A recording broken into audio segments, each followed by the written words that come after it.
Hello, my name is Taylor Hill. I am a MCM DFI Fellow this 2025 summer. And this fellowship has just been it's been a great opportunity. It's been very eye-opening.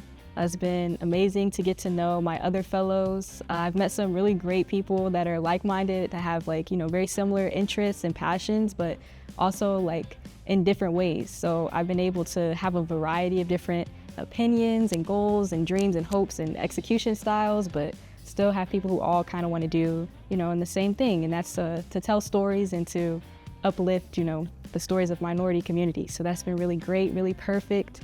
And my group, we have been focusing on LGBTQ plus history in Montgomery County, focusing on one of my group members' grandmother and telling her story of, being a queer person in MoCo in the 1980s and just focusing on that story, and also queer people now in MoCo and how the community has changed and how there's been even more of a safe space that's been built here, and also what more can be done for the queer community here. So it's just been really great. I've learned a lot. I've been able to research and learn things that I didn't even know before. It's been really cool, really great, and I'm super excited. I can't wait to see how this project turns out. I know it's going to be great, and I can't wait for everybody else to see. Thank you so much, MCM, for this opportunity.